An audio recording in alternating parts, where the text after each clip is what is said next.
I thought this would be an awesome way of me getting to meet more runners and be able to do something for the health and fitness of Milton Keynes. Despite having never run a park run, Gareth Snelson was fascinated by the idea of starting one in his hometown. For too long, Milton Keynes park run was proving popular. So by that stage, you're starting to get a really wide spread of runners. Anything from elite Olympians like Tim Don, who would turn up once a year and poop around in 16 minutes, 15 minutes, all the way through to, at the time, slowest times were probably around about 45 minutes.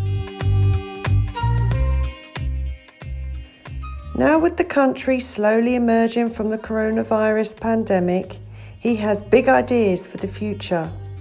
I really want parkrun to be this thing that can help get the whole nation back on its feet again.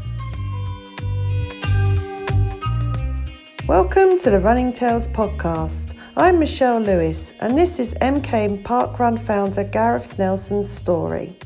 Hi everyone, thank you Michelle for inviting me on today. So yes, my running tale, well, I guess you could say that my running tale actually begins with the complete disaster of being forced to run with asthma as a child.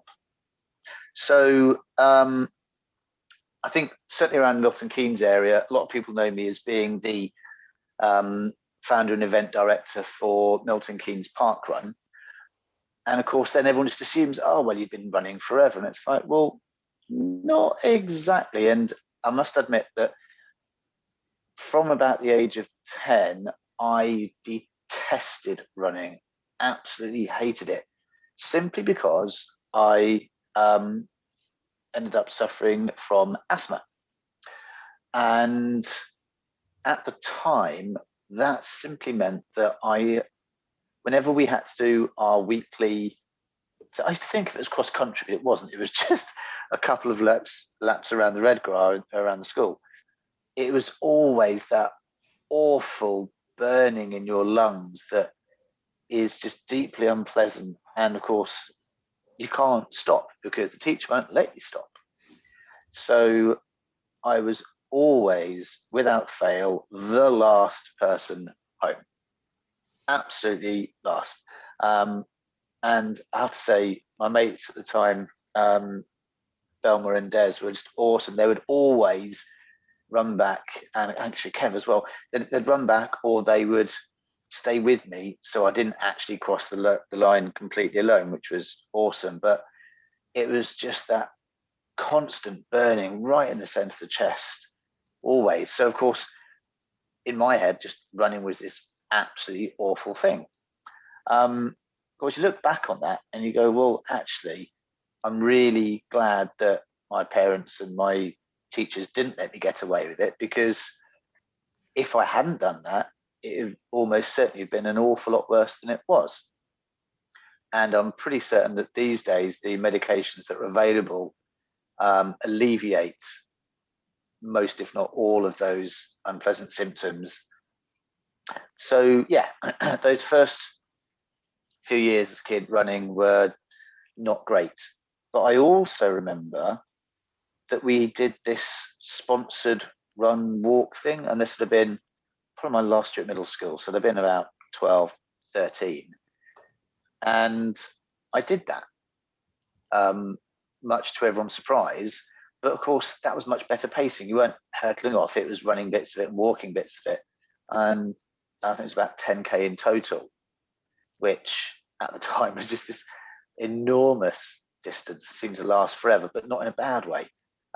It's just one of these distinct memories I have. But then, and it kind of suppose that some of that gives you then that little bit of confidence and resilience to keep on pushing through it.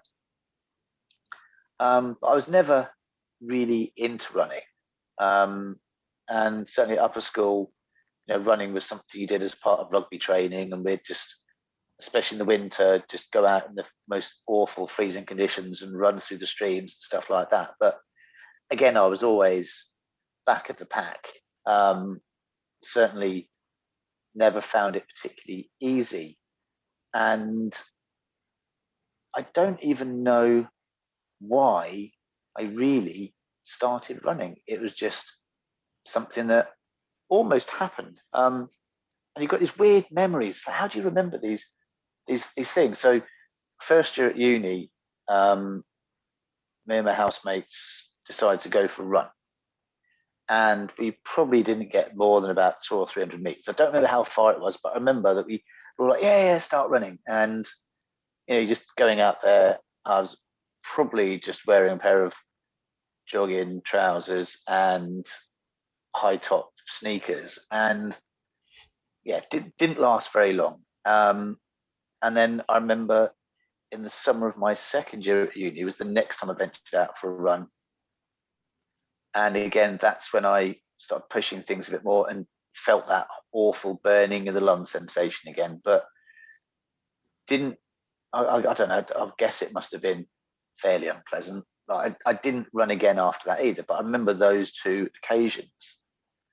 And it was only when I started formally exercising during my third year at uni that running ever started to become this thing. So I'd always cycled a lot, I guess. So it wasn't as if I was unfit, and I always walked everywhere. And then I was dragged along to a step class because my mate had been dragged along by his girlfriend, and he didn't want to be the only boy in the room. So I was like, "What? You're going to this exercise class and it's just full of girls?" And he's like, "Yeah."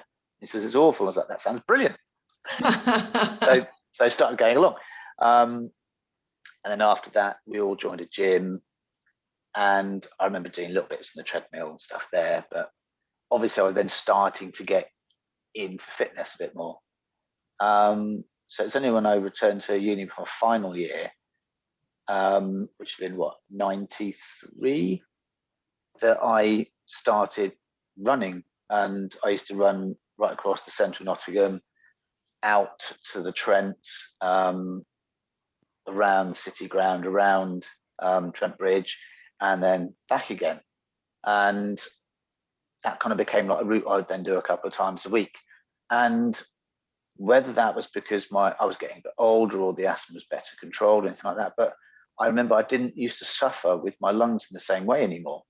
Of course, a lot of that would then be the better physiological response I was getting from my general fitness and all the weights I was lifting, stuff like that too. The only thing I struggled with then was shin splints. And that was more of a general thing of you'd kind of start getting that gradual build up of the aching down the front of the lower leg, and then I'd have to walk it out for a bit, and then it would ease off, and then I'd start running again, it would gradually build up, and then have to walk it out again. But of course, over that period of weeks and months, that then eased off and never came back again after that. And that's when I formally would have started running. So I'd have been early 20s. God, it seems like a long time ago now, doesn't it? And yeah, I used to run a couple of times a week. And then when I moved back home after uni, I just stuck with doing the gym stuff all the time. So I'd run on the treadmills, didn't really go out running around much, probably for another year or so. And then I started kind of running out and doing long runs out into the countryside, so right on the edge of town. So it was just easy enough to get out and explore what were fairly quiet country roads.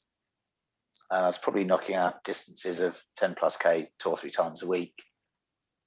And eventually then decided, or I was coerced into joining the running club.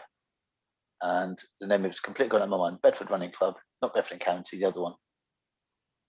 Can't think of it now. Bedford's AC or something like that. But anyway, yeah, so no, you've got two, because you've got Bedford and County was like the serious one, and then you've got the other one, Harriers, Bedford Harriers. That's it. So started running with them, getting some coaching from them, and it was only then. At this point, then your asthma was still. The older you're getting, the asthma you wasn't getting that burning sensation. No, not that I ever remember getting. I mean, my asthma now is far better controlled than it's ever been, but I've never really struggled. I've never, apart from when I was 10, I've never been hospitalised with it, and it's certainly medication seems to control it pretty much all the time now. So I never, obviously I'd be out of breath when I was running, but I never felt as if the asthma was holding me back at all. Never. I never used that as an excuse or anything. And maybe I just fortunate, or maybe I was sensible and warmed up plenty beforehand. I don't really remember. So yeah, so back in those days when I started taking the running seriously, and we'd kind of go off on training sessions and do greater distances and enter races, that would have been like your old school traditional race distances of 5 miles, 10Ks and 10 milers, all around the sort of the town, or mainly around the villages and the outskirts, kind of around North Mid Bedfordshire. So it's always nice exploring all the villages around there. And of course, you'd enter a race, and then you'd eventually get your results in the post about 2 weeks later. So you'd kind of know roughly where you were. But back then. Yeah. Oh yeah, absolutely. So yeah, in the mid-late 90s, it was all done manually. Everything was recorded manually. I mean, yeah, always. Even things like the Bedford Half. When I first ran that, I remember there's people standing there with clipboards, taking down all the positions of people. It wouldn't really be that far different to how things started off when as parkrun got busier, before it was all done electronically, really. Just matching up of databases, but all completely manually, yeah. So just for those that have never experienced it, I know this from my dad. You were saying about waiting for those results. What were those feelings like? You'll do your distance you've done, and then you'd have to wait, especially if you was someone that monitored your time. Yeah, because I was never at the front, I was always competing against myself, and rather than against any particular other person. So it was just nice to have that confirmation, because, I ran with my watch, which is a proper analog watch. It's got a stopwatch function on it. So and it was kind of, you'd always do that mental maths in your head. So, you'd know every time you hit a mile mark. I must have been fairly in tune with my pacings, because I knew when mile markers weren't in the right places. Because you get a good feeling what your pace was. You're like, there's no way that mile's come up at that point. That's just not right at all. Yeah. And running what seemed really fast. I think I'd got my 10 mile. I did that one Boxing Day or New Year's Day. I don't know, but I know it was bright blue sky, freezing cold, but in a nice way, and doing this 10 miler in 69 or something. I've been aiming for sub 70, and I was like really pleased with that. I thought, I'm never going to run that fast ever again. And I didn't run that fast again for quite some time, really. Yeah. So yeah, it always, running was something I always did then. And then I started taking a bit of a break from the running, wasn't doing it as frequently. And then in 99, I broke my leg in a motorcycle accident. So that put me out of action for quite some time. So when I came back, that was doing a lot more cycling. Things were a lot stressful, and getting back into the gym again. And I didn't really run with the club much after that. And then in 2003, I decided to retrain as a personal trainer. So at that point, it was just exercise was what I did. It wasn't just specifically running. It's whatever suited my clients and what I enjoyed doing. And I'd bike a lot, I'd hit the gym a lot, I'd run a lot, but never with any specific focus around it.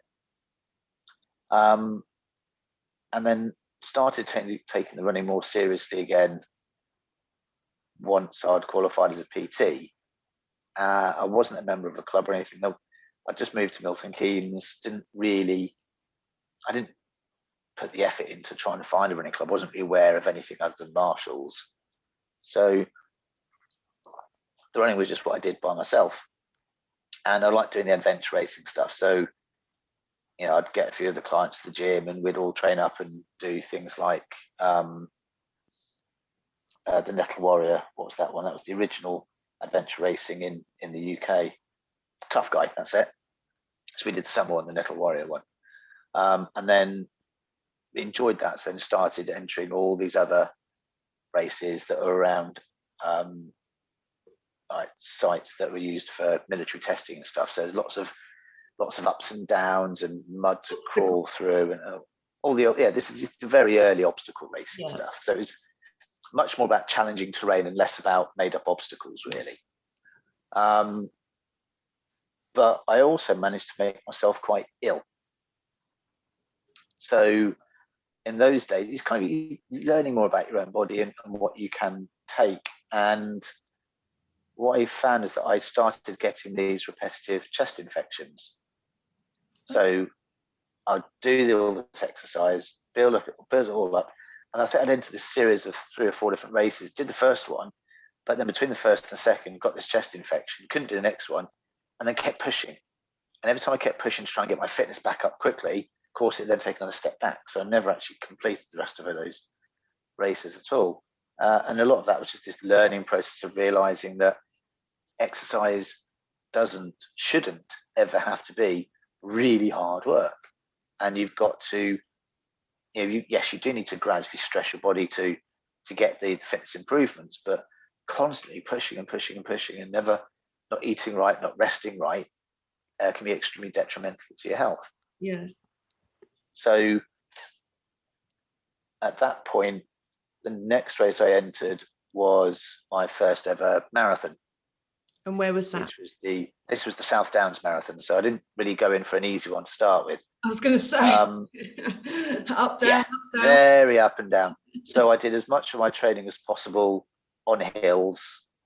A lot of the time, be running out towards the parent-in-laws and getting picked up halfway, stuff like that. So I have to ask, doing the same sort of course. And I can say this because I'm a Milton Keynes original. Where are the hills in Milton Keynes? Where did you do your hill training? And no jokes there's about roundabouts, please. Yes. No, it's a lot of it just heading out towards Oxfordshire, Buckinghamshire border, so out towards Tame that way. But the thing is that my side of Milton Keynes isn't flat. So from where we are, right on the outskirts on the west side, doesn't matter where I run, I've always got to climb to finish. Oh, that's good. So, and if you just go out to Wadden, you've got 2 enormous hills there. So, yes, they're on the road, so it's not ideal sometimes. But yeah, there's plenty of hills around this side of the town. But yeah, I'd run out in that direction, so it's a lot more hilly, a lot more up and down. But of course, I was just really focused on pacing, and I'd taken all this advice about drinking ludicrous amounts of water and taking like 3 gels an hour and all this stuff. And I practiced all of this during all of my training. And sometimes I'd do loops. So I'd, rather than carrying ridiculous amount of stuff with me, I'd then loop back past the house. Yeah. You're like a naked runner. You don't like holding anything. No. Holding stuff's a nightmare. It just throws you off balance. It really does. Agree. These days, with the technology in the backpacks and stuff, they're so much more comfortable than they used to be. So I do tend to run the backpack now, but that's more just to carry my phone more than anything else. But it's a lot more convenient for carrying liquids as well. So yeah, went off, did the South Downs Marathon. I made a little mistake at the start, which was I discovered there was this drink you could get, like pre-bottled one, and it was a lemon one with a little bit of salt in it, but it also contained protein, and that one worked really well for me. It didn't give me the gastrointestinal stress that I got from other drinks. I was okay with some of the SIS gels, but this drink wasn't SIS. I can't remember who it was. It's not available anymore anyway. However, I left the 2 bottles of that I brought with me in my sister's fridge when we went up to the start, because they live not far from where the start was. So did that, and then I'd got, I don't know, I must have probably had like 10 or 12 gels with me. It was ludicrous, all attached to these belts. And it was June. It was very muggy. I'd done a lot of my training. It'd been quite nice weather, but on the day it was about 20 degrees. But it'd been raining the 2 days prior to that, and then it was bright sunshine, so really, really muggy. And I was concerned about sunburn as well. So I'd got lycra undershorts on. So and then I've got compression socks on as well. So the only bit of skin exposed to my legs was around the knees. And I've got a cap on and all this sort of stuff. So I was certainly had issues with overheating.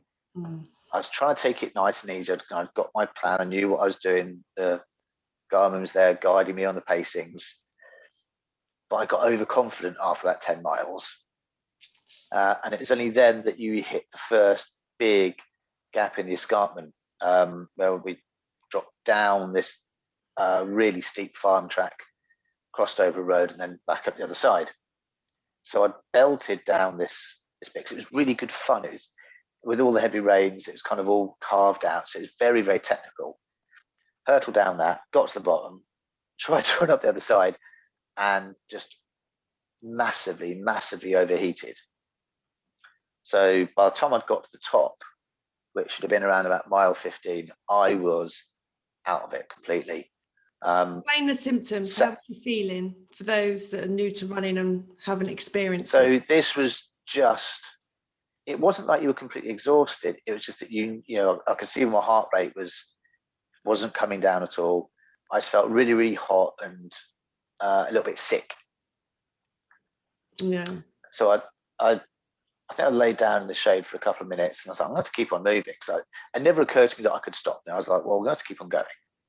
So I soon realised after that my plans for timing of, I think it was a 3:45 I was aiming for, something like that. It just wasn't going to happen. And it was only then that, because I'd been expecting it all to be quite smooth, chalk, nice and easy to run on. But actually it's very, very rocky. It's not smooth pathways. And there's some bits that are you just climbing up a hill that's just loose stone. So it's really tough. On the ankles, yeah. Yeah, the whole thing was just hard. And at around about 20-mile mark, I came across this chap, blood spouting out of his head.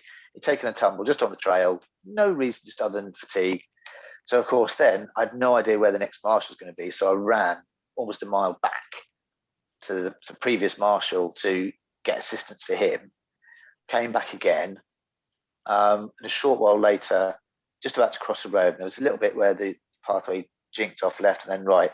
And I stumbled over a tree, went smacked into the floor, knee covered in blood, arm covered in blood. You know, those last 5-6 miles were just really emotional. I was in tears for a lot of it. I was certainly suffering with heat exhaustion and a touch of hyponatremia as well, because I drank so much. Because, you know, I said, you know, you've got to take these gels every 20 minutes. You've got to have half a litre of water every single one. No, not that much, but some amount. And I was really working these specific amounts all the time. And yeah, got to the end, burst into tears again, crossed the line in 4:49. I think that's right. Your first marathon, that's brilliant. And all I wanted was a cup of tea. Yes, I'm like that now after every marathon. I was like, have a cup of really tea. hot cup of tea. That's all I wanted. And I was just distraught, really. So yeah, it's a very emotional time, that one. I love that you opened up. I love that you opened up and said that, you know, because I haven't had anyone on Running Tales say like they've crossed the line and cried like that. Yeah, this is good, but especially like over 27 miles because you had to run back. Yeah, exactly. You did the extra bonus distance. That's the real reason why you was crying. So yeah, I've still got unfinished business with that marathon. I'm gonna have to go back and do that one again. So lead us from there, like how you got into parkrun. Oh yeah, I was down in Teddington doing some in-store training at a gym down there. So what year was this? And this would have been 2008 as well. So again, so this was only a couple of months after the marathon. And I'd make sure I got down there really early so I wouldn't get stuck on the motor on the M3, M4, whatever it is, I can't remember now.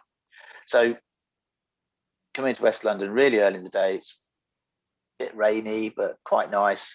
And I got to this gym at about 7:30, ready for a 9 o'clock start. So I was like, well, I can't just sit here. So I got the A to Z out and thought, oh, there's a park that can't be more than about a mile away. So ran through Teddington to Bushy Park. Ran around the park, got spooked by the deer because I'd forgotten that the large parks in London are full of deer. Came back, did the training, didn't think anything else of it. And then at the end of that week, I'd picked up Spikes magazine, and there was an interview with Paul Sinton Hewitt in it. And so, of course, he's then, this is all about parkrun. It was coming up for its 5th anniversary. I'd never heard of it before. I thought, oh, that's where I ran this week. So, of course, that kind of got me intrigued. I had a look at the website, registered for my barcode, ordered my t-shirt, because they're doing these like special 5th anniversary t-shirts. Still got that. Brilliant. Love that t-shirt. And in looking at the website, you could see you kind of got these runs around London and the South Coast. And then you've got Leeds and Manchester. And then off to the west, you've got Cardiff. And to the east, you've got Gorleston Cliffs. And there was nothing inside that diamond at all. Of course, slap bang in the middle of that is Milton Keynes. Yeah. So I thought this would be an awesome way of me getting to meet more runners and be able to do something for the health and fitness of Milton Keynes.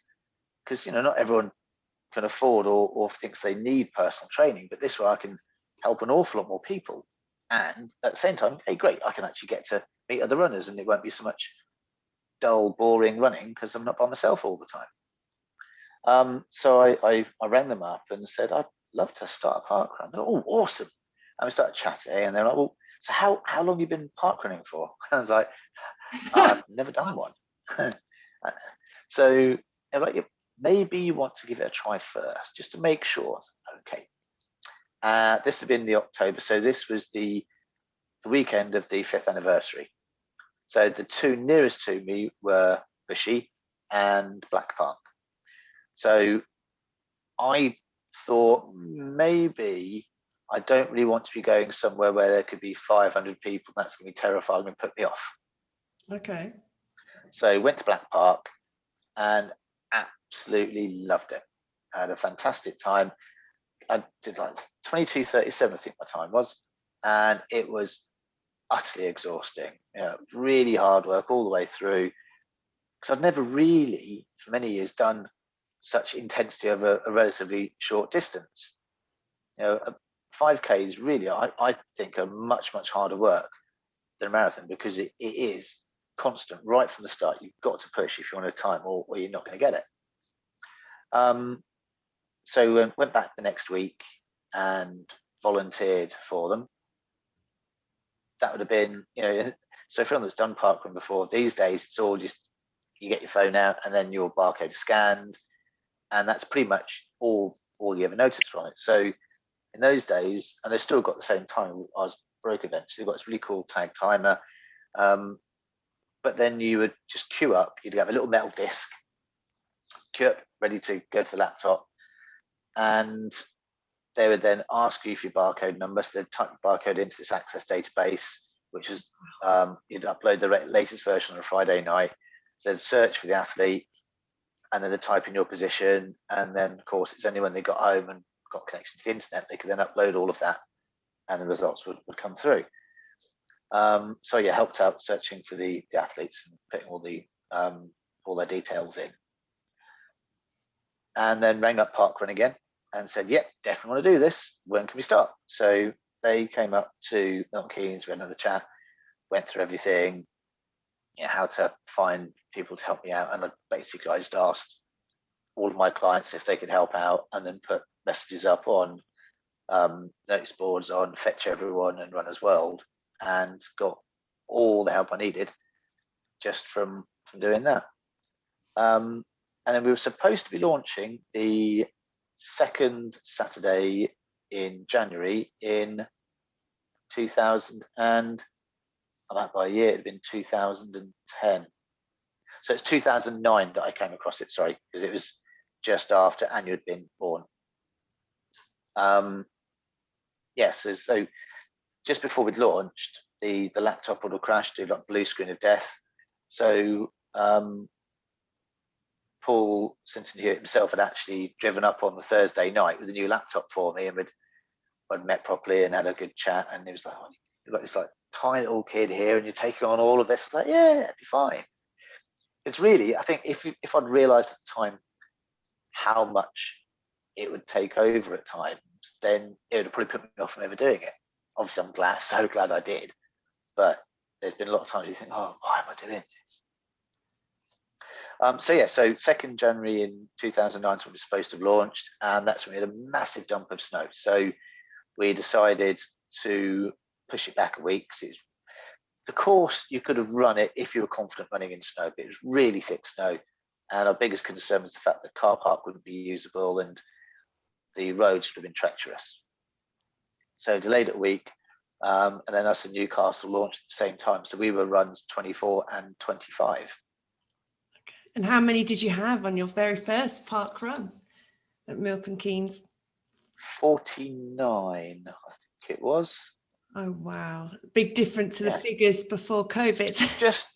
just a little bit, yeah. And of course, I was terrified that there wouldn't be enough volunteers turn up, let alone the runners.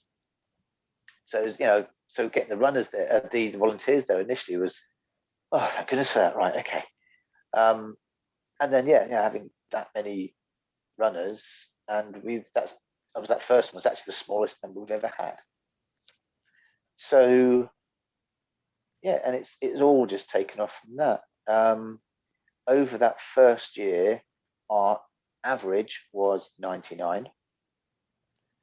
And if I can ask, what type of runners was you getting? Those from the running clubs, which I would say are the elite, worried about time, thinking this is a great place to record my times and improve for races? Or was you getting what you do get up until pre-COVID, all levels? It was entirely just runners. So our early times, the fastest times would have been often around the 19-minute mark. So good club runners rather than county standard athletes. And there wasn't, at the time, the only running clubs in Milton Keynes were Marshalls, which was those county standard runners generally, although some fun runners too, and Striders, Shenley Striders. And were they supportive of the park run, or did they see it as competition, or did they understand it? Some running clubs, certainly those further afield, never got back to me at all. But I'd had support from both people I knew within Bedford Harriers and Marshalls, in terms of helping the background stuff and making sure it was all organised and the distances were measured out correctly, things like that. So yes, they were pretty supportive, very supportive from that point of view. So by the end of year 2, we were then getting 199 average attendance. So by that stage, you're starting to get a really wide spread of runners. Anything from elite Olympians like Tim Don, who would turn up once a year and have a bit of poke around in 16 minutes, 15 minutes. All the way through to, at the time, slowest times were probably around about 45 minutes. Okay. I would guess. So still reasonably quick, really. And then as Redway runners started to grow, we started doing our beginner courses. That's when we started noticing we're getting a lot more slower times. We're getting a much, much wider spread. At the time, it was still just runners. We weren't really getting anybody walking, because that wasn't, parkrun was a running community. And it was all about this free 5K timed run.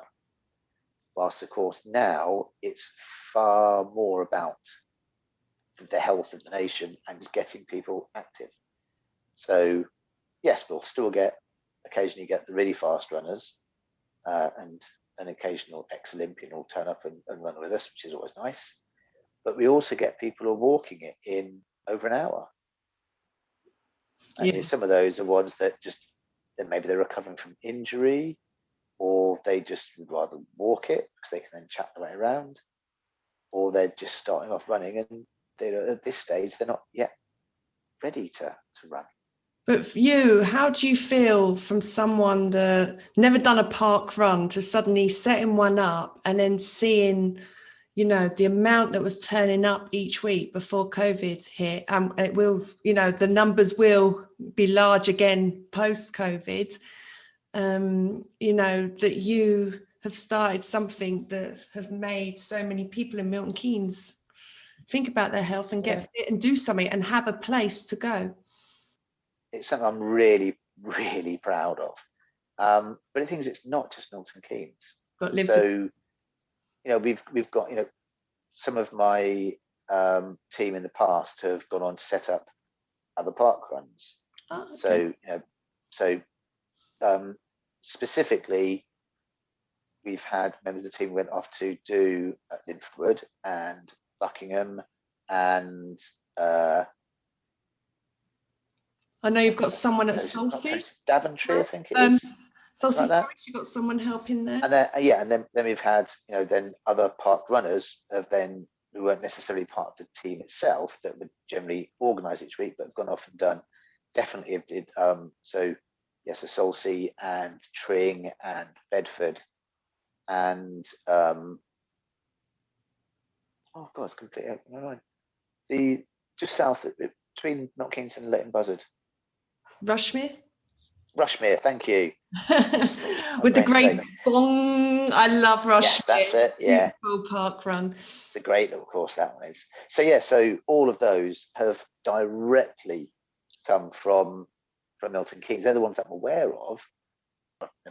Tell us a bit about Milton Keynes. Like you said, you have had some Olympians. You've had the Olympian jumper, who I can't think of his name right now, but you've got a statue of Milton. Greg Rutherford. That's it, Greg Rutherford. To have people like that, do you notice the attendance goes up when he turns up? No, because we don't shout about, normally if someone's going to turn up, we wouldn't know in advance anyway. And so I think when Greg did it, we were kind of promoting there was a general health drive that weekend anyway. Yeah, we had Ellie Robinson at Northampton. That's it. So, we knew that certain parkruns were going to get Olympians, but I don't think we announced it in advance because you're never quite sure if they will turn up or not. But no, it's just, when you think about the numbers now, when we did our 10th anniversary, just a month or so before lockdown started, when it was just this enormous number, is it 1,200, something like that? It's such a big number, I can't remember what it was. It's certainly well over 1,000. I think we've passed the 1,000 mark about 3 times now. But when you think you are one of the biggest, aren't you? You are. We have, yeah. I mean, when we did it, I think we were the 3rd biggest or 2nd biggest. I think it was only Bushy, and then we had like 2 more than Cardiff or something like that. But on average, when parkrun was active, like where was you in? Was you in the top 10 as being the largest every week? Yeah, most weeks would be top 10. Yeah, because Northampton we were averaging 550, 600. Yeah. And I know you were higher than that. That's it. And we're kind of fortunate that although the course can be a little bit narrow at the start, and there's narrow sections later on, by then everyone's spread out quite a lot. So the course itself certainly suits quite large numbers, if maybe not that large every single week, just because that does mean then you're having to kind of extend beyond the realms of just the pathway, which, if that was every single week, would be far too much damage to the ground. Brilliant. So let's talk about lockdown. Both, park runners, you're an event director, I'm a run director. We have seen from social media as well as in person, if we are fortunate to see other park runners, mental health is a big, and I'm seeing it more and more get worse as the time goes on. Share your thoughts, how you feel it's going to be when we come back. Do you feel there'll be a large attendance, or do you feel anxiety and mental health will prevent people coming back, especially in the first weeks, months of parkrun? Well, I would suspect that numbers might be down just a little bit from people who, certainly those that are more anxious. And overall, although we've seen that there is a reasonably large, not at all, it's an unacceptably small number of the population, but there does seem to be a lot more people out there walking and taking exercise. However, overall, the research shows that activity levels are down by 7%. Oh. So there'll be a lot of people who will be thinking they're either not fit enough or they're anxious about it. Obviously, anyone that's not anxious about it but thinks they're not fit enough, then I'd say humbug to them. They need to be coming out and just walking it and getting that community spirit. Yes. Because there's no excuses. If you're fit enough to walk 5K, you should be coming along and enjoying the sunshine and the fresh air and the community spirit that all comes with that. But yeah, overall, I think, although I suspect numbers will be down, we are planning around numbers being potentially 200% of what they were previously. So I would much rather plan for 2,500 runners and have 500 turn up than plan for 500 and have 2,500 turn up. Yeah, true. Yeah. So it's very much about planning big, and then if the numbers are down, they're down. It doesn't matter. And if people are nervous about it, can't say I blame them, not at all. But there's also a lot of people who just miss that human connection. I really miss just seeing people and the hugs, and even seeing people's hard now because you can't see people's faces properly. So it's all of that. And I really want parkrun to be this thing that can help get the whole nation back on its feet again. Yeah. And the more people that realise it doesn't have to be a run, you can come along and walk, and it's just about being out in the open air, seeing people and taking part in something this important. I predict that we won't be shouting out for volunteers, because I believe everyone will want to volunteer because they'll just want to see everyone. And we've already got people booked in. We've got people booked in to volunteer already. Wow! So they're raring to go. You've got your absolutely stopwatches ready.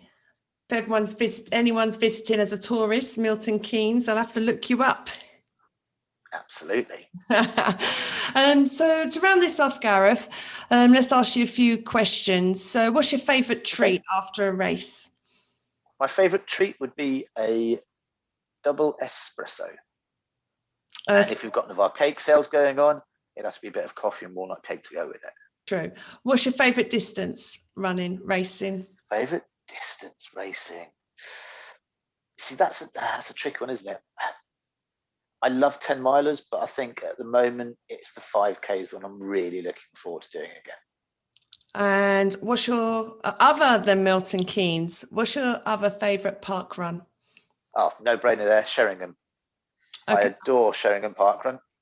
And why is that? It feels like it's beautiful. It's kind of like our home from home. So we spend a lot of time in Norfolk. So I'll often be there, and I'll volunteer as well as taking part. So I can have a nice run along the coast, and then that long 1.5 mile climb up to the start. As you're doing the run, so the course changed last year. It's not quite the same now, but you're kind of running out towards the coast. So you've got this gorgeous views, the sun coming down. You're in the middle of the National Trust property. You get all the rhododendron bushes and all the colours, and it's challenging. It used to be that it was a massively steep downhill start and then a massively steep uphill finish. Whilst it's not quite so steep at the start now, but you still get that big, long drag uphill at the end. Love that. It's awesome. And to finish it off, when parkrun does start, for those that have never done parkrun, and we are going to see many, hope, fingers crossed, that come to the park runs, what advice would you give them? Easy. Don't forget your barcode. If you don't bring your barcode, you won't get a result. And there you've had it. Thank you, Gareth, for this week's Running Tell. Awesome. Thanks, Michelle. It's been really good fun.